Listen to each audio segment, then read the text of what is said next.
వచ్చిన మామకే వెన్నుపోటు పొడిచిన పెద్ద మనిషి, అధికారం కోసం ఎవరి కాళ్లైనా పట్టుకునే రాజకీయ నేత, వెన్నుపోట్లకే బ్రాండ్ అంబాసిడర్, అధికారం కోసం తిమ్మిని బమ్మిని చేయగల నేర్పరి. అందుకే చంద్రబాబు మీడియాలను, న్యాయ వ్యవస్థను కూడా శాసిస్తూ ఇన్నాళ్లు వచ్చారు.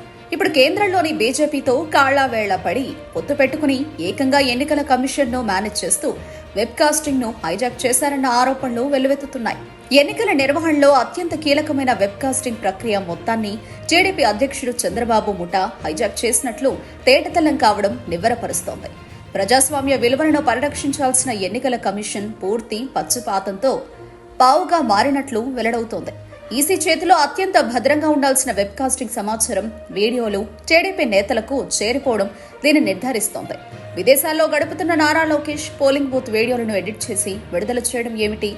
ఏ అధికారి ద్వారా అవి లోకేష్ కు చేరిపోయాయి అనే ప్రశ్నలకు ఈసీ సూటిగా జవాబు చెప్పకుండా దాటవేత వైఖరి అనుసరించడం పలు అనుమానాలకు దారితీస్తోంది.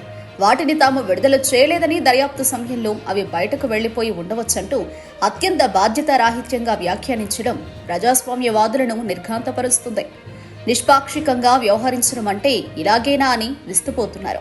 గుంటూరు రేంజ్ ఐజీ సర్వశ్రేష్ఠ త్రిపాఠితో పాటు పోలింగ్ రోజు పల్నాడు కలెక్టర్గా ఉన్న ఎల్ శివశంకర్, ఎస్పీ గరికపాటి బిందు మాధవ్ నుంచి క్షేత్రస్థాయిలో డీఎస్పీలు, సీఐలు, ఎస్ఐల వరకు అందరూ టీడీపీ అక్రమాలకు అండగా నిలిచిన ఈసీ ప్రేక్షక పాత్ర వహించింది. ఇదే అదునుగా పచ్చముఠాలు ఎన్నికల వేళ భయానక వాతావరణాన్ని సృష్టించాయి. బీసీ, ఎస్సీ, ఎస్టీ, మైనారిటీలు, మహిళలు వైఎస్ఆర్సీపీకి అండగా నిలవటాన్ని చూసి సహించలేక ఓటర్లు పోలింగ్ బూత్ల వద్దకు రాకుండా భయభ్రాంతులకు గురిచేశాయి.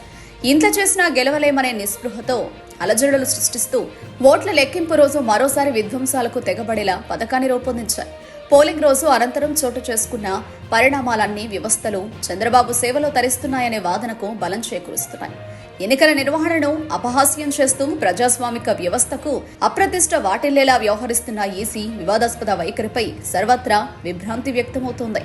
వెబ్కాస్టింగ్ పై పచ్చముఠ పెత్తనం ప్రశాంతంగా పోలింగ్ నిర్వహణకు అత్యంత కీలకమైన వెబ్కాస్టింగ్ ప్రక్రియను చంద్రబాబు ముఠా హైజాక్ చేయడం విస్మయం కలిగిస్తోంది. వెబ్కాస్టింగ్ పై ఈసీకి నియంత్రణ లేదా?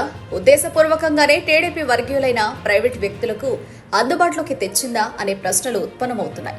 రాష్ట్రంలోని 46,389 ఎన్నికల కేంద్రాలకు గాను 31,380 కేంద్రాల్లో వెబ్కాస్టింగ్ ద్వారా పోలింగ్ ప్రక్రియను రికార్డు చేశారు.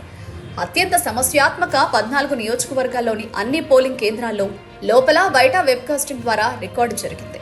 ఇందులో పల్నాడు జిల్లాకు చెందిన మాచర్ల, గురజాల, పెదకూరపాడు, వినుకొండ నియోజకవర్గాలతో పాటు ఆళ్లగడ్డ, ఒంగోలు, తిరుపతి, చంద్రగిరి, పీలేరు, పొంగనూరు, పలమనేరు, తంబళ్లపల్లి, రాయచోటి, విజయవాడ సెంట్రల్ నియోజకవర్గాలున్నాయి. ఇలాంటి వెబ్కాస్టింగ్ వ్యవస్థను చంద్రబాబు ముఠా తమ గుప్పెట్లోకి తీసుకుంది. మాచర్ల నియోజకవర్గం రెంటచింతల మండలం పాల్వాయి గేటు పోలింగ్ కేంద్రంలో వెబ్కాస్టింగ్ వీడియో రికార్డింగ్ అంటూ నారా లోకేష్ తన ఎక్స్ ఖాతాలో పోస్టు చేయడం అందుకు నిదర్శనం. తాము ఆ వీడియోను విడుదల చేయలేదని ఈసీ చెబుతోంది. అలాంటప్పుడు ఎలా లీక్ అయింది? వెబ్కాస్టింగ్ సమాచారం బయటకు పొక్కడం ఈసీ నిబద్ధతను ప్రశ్నార్థకంగా మారుస్తోంది. నిబంధనల ప్రకారం వెబ్కాస్టింగ్ పూర్తిగా ఈసీ నియంత్రణలో ఉంటుంది. వెబ్కాస్టింగ్ ద్వారా రికార్డ్ అయ్యే వీడియోలపై జిల్లా ఎన్నికల అధికారి అయిన కలెక్టర్కు సంపూర్ణ నియంత్రణ ఉంటుంది. వెబ్కాస్టింగ్ లింకును జిల్లా కమాండ్ కంట్రోల్ సెంటర్లలో అందుబాటులో ఉంచారు. వాటిని కలెక్టర్తో పాటు ఐజీ, ఎస్పీ పరిశీలిస్తారు. వెబ్కాస్టింగ్ రికార్డింగ్ కోసం ప్రైవేట్ ఏజెన్సీలను వినియోగించారు. పోలింగ్ తర్వాత వెబ్కాస్టింగ్ హార్డ్ కాపీని ప్రైవేట్ ఏజెన్సీ కలెక్టర్కు అందజేస్తుంది. ప్రైవేట్ ఏజెన్సీ ఉద్యోగుల ముసుగులో టీడీపీ వర్గీయులు కమాండ్ కంట్రోల్ సెంటర్లోకి చొరబడ్డారు. రాజకీయ ఒత్తిళ్లకు తలొక్కిన ఈసీ పల్నాడులో క్షేత్రస్థాయిలో పట్టు, అవగాహన ఉన్న పోలీసు అధికారులను ఎన్నికల ముందు ఆకస్మికంగా బదిలీ చేసింది. Guntur range IG Palaraju, Palnadu SP Ravishankar రెడ్డిని పోలింగ్ కు ముందు చంద్రబాబు, పురంధేశ్వరి ఒత్తిడితో బదిలీ చేయడం గమనార్హం. అంతేకాకుండా చంద్రబాబు సూచనల మేరకు పురంధేశ్వరి సమర్పించిన జాబితా ప్రకారం గుంటూరు రేంజ్ ఐజీగా సర్వశ్రేష్ఠ త్రిపాఠి, ఎస్పీగా గరికపాటి బిందు మాధవ్ ను నియమించారు. రాజకీయ ఒత్తిడికి ఈసీ తలొక్కిందనే సంకేతాలతో పల్నాడు కలెక్టర్ ఎల్ శివశంకర్ కూడా టీడీపీ గుప్పెట్లోకి వెళ్లిపోయినట్లు తదనంతర పరిణామాలు నిర్ధారించాయి.